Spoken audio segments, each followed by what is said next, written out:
Got my eyes straight ahead, got my head in the game. With the red light on, I'm just waiting for the change. Keep my head down low. Okay, so I've done an episode just a couple of weeks ago about immigration levels. I think we have all these reports coming across about the housing crisis,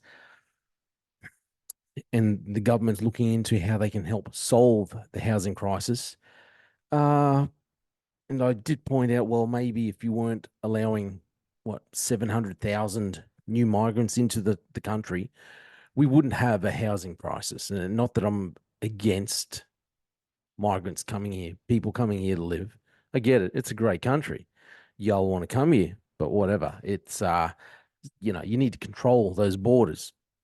And I feel like the government, the Australian government, Labor, it doesn't really matter whether it's Liberal or Labor, to be honest. I think they've both sold us down the river when it's come to immigration. But I was looking at the story that happened over the last couple of days, and that's to do with these neo Nazis. Sky News reporting, neo-Nazi movement stand for a white nationalist Australia. Deakin University Associate Professor Dr. Josh Roos says the neo-Nazi protesters stand for this white nationalist Australia. Roos told Sky News that they are extremely anti-Semitic, which is not good, but they are anti-people of colour and talk openly about mass deportations. Most of these views in a modern Australia are highly contentious and basically rejected by the vast majority of Australians.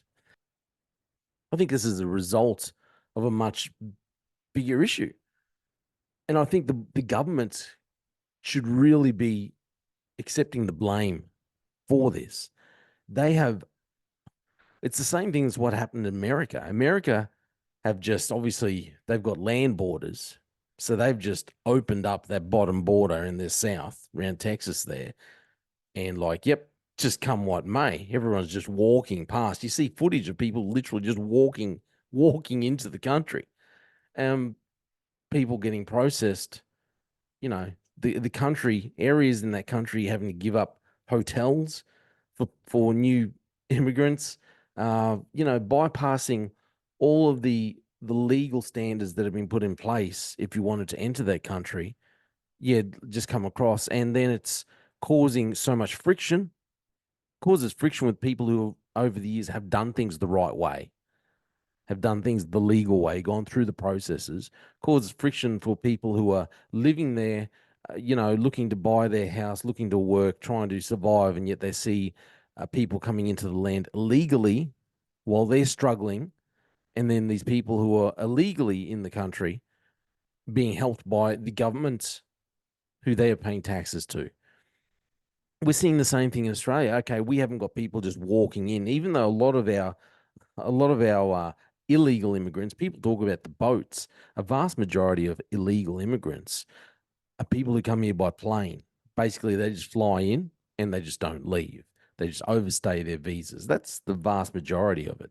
But we make a big deal over the boat, the people that arrive via boat, because it's better news. It's better footage, see these people on this rickety little boat getting intercepted by the Border Force, Australian Navy, and whatever. And it gives you something to look at. Whereas the vast majority of people who are actually here illegally come via plane, fly in for a nice little holiday, and oh, yeah, we're just not going to leave. And we don't have the resources. But getting back to this white nationalist Australia movement, neo Nazis, and their biggest problem is they're openly talking about mass deportations. I think this all comes back when you've got a government that just basically allows open borders. We see regular Aussies, whatever color, doesn't matter whether you're a new migrant, whether you've been here for a couple of years, been here for generations. We see Australians who've been here now struggling to find a place to live, now struggling to find a place to rent, to buy. Forget about if you want to buy, mate. You need a ton of money, ton of money. But let's look at let's look at some of these other stories just to support so you can see what I'm talking about. So this came down in Forbes, and this was towards the end of last year. It's funny because it's talking about how Australian property compares to the rest of the world and fixing the housing crisis. Fundamentally, the only way to make housing more affordable is to build more of it where people want to live. This is a red hot lie. This is this is crap, to be put it bluntly. Arguably, we've been doing enough of that. Sorry, we haven't been doing enough of that. That's part of why housing is expensive in some parts of Australia. The federal government has outlined plans to tackle the issue. See, they keep outlining these plans. It's a pretty easy way to go about fixing the problem. Stem the tide of new migrants coming in. Tackle the issue through the housing accord signed between federal and state governments last year, which aims to construct 1 million new homes over 5 years. 1 million new homes. It is also aiming to build 30,000 new social and affordable rental homes over 5 years by establishing a $10 billion Housing Australia Future Fund.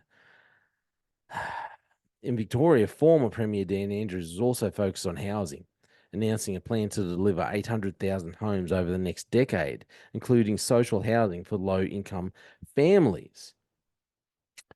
It goes over all these things, government first home got buyer grants and this kind of things. But it also says our population growth has recently accelerated since the early 2000s, but our rate of home building didn't keep up. Australian population has jumped more than 30% over the last 2 decades to the current 26 million. I believe it actually just reached 27 million just the other day, I'd heard. A big reason for this has been a much higher net immigration rate since the mid 2000s, which has fueled demand for new homes. So here they're saying, we need to build more homes and we've got, 1 million in the pipeline over what, 5 years? And yet, as I said, 2022-23 report here from the ABC. Let me see. Here it came up. Um, Australian migrant population growth hits all-time high as border reopens. This is what I talked about. This was in April of last year. It said Australian migration population is expected to have grown by more than 700,000 between the 2022 and 2024 financial years. So just that time period, it's going to grow by 700,000. Just migration, migrant population. That's all it is. And yet the government, I've said, they're gaslighting us, saying, hey, we're looking into this. We've got all these plans in place. Oh, look, we'll build 1 million homes over a 5-year period. But in the meantime, over a 2-year period, we'll allow 700,000 new migrants in. And then forget about all the people who are, turning adulthood, going into adulthood, who need housing. They're gaslighting us, and then they wonder why. Actually, I don't think they wonder why. They wonder why they have headlines and vision of these supposed neo-Nazis walking the street, openly talking about being anti people of color and openly talking about mass deportations. This is a problem that the Australian government has caused. They have caused it. People get disenchanted with government policy, disenfranchised with the country that they live in, that they were born in, disenchanted with the way things are run. They don't feel connected to the land and the people because they see that they are being sold out by the very government who are voted in, and they're not supporting the people who are already here.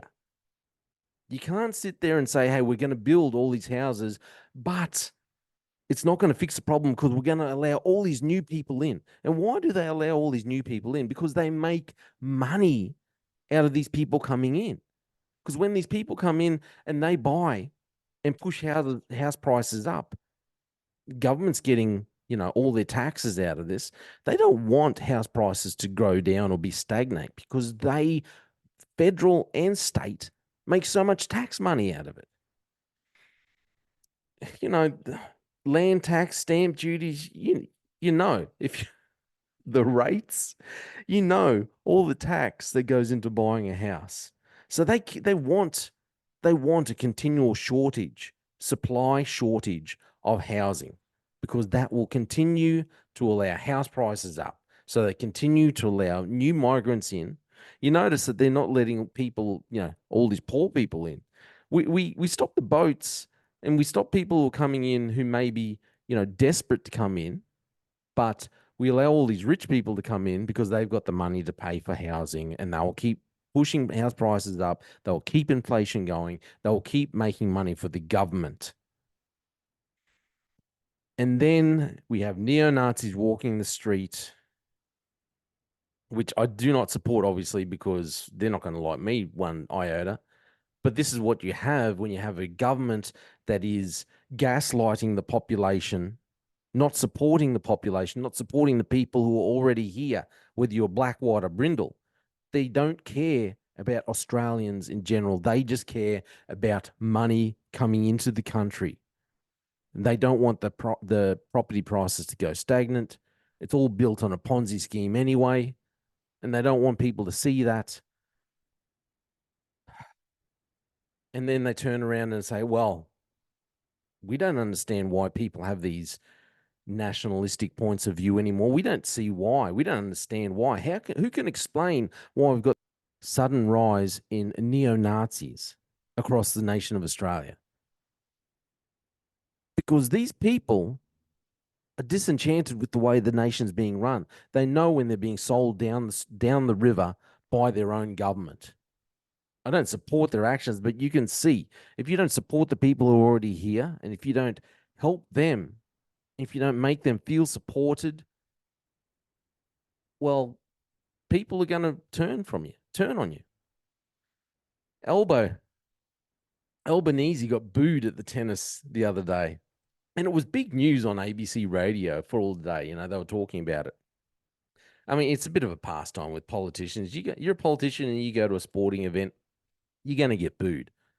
But what do you think is going to happen? You don't support your general, everyday Aussies who are here paying their taxes, but you welcome a flood of new immigrants in, which you made the decision to allow in, and then you put your hands up and say, well, I don't know why we've got a housing crisis. I don't know why house prices just keep rising, and it's so expensive to buy houses and rentals. Forget rentals. $700, $800 a week to just live in an average home is not affordable. These are problems that the government has created. And then you have neo-Nazis walking the street, and they say, oh, we better make new regulations, new laws coming in. Can't gather together. You can't make, those kind of hand gestures that obviously they make. Got to make all these things illegal. When you push people to the side, and I don't say it's right what they're doing and the way they're behaving, but there's a reason why. Cause and effect. That's just my opinion. Please let me know what you think. Obviously, I think generally the people who listen to this podcast are going to be, anti-neo-Nazis, but surely we can see that you don't have to agree with me on everything. I just think if people were more supported by this government and they weren't being gaslighted by this government, we wouldn't see the rise of this neo-Nazi movement. And at the end of the day, the world needs Jesus. But hey, you can only keep telling people this. This is all just my opinion. Thanks for listening to The Slippery Slope. Please let me know what you think. They just fuel a desire that will take me higher. I'm on fire because nothing's gonna bring me down. Nothing's gonna bring me down. Nothing's gonna stop me now. No more deals to be done. And nothing's gonna just focus on me goal. Nothing's gonna stop me now.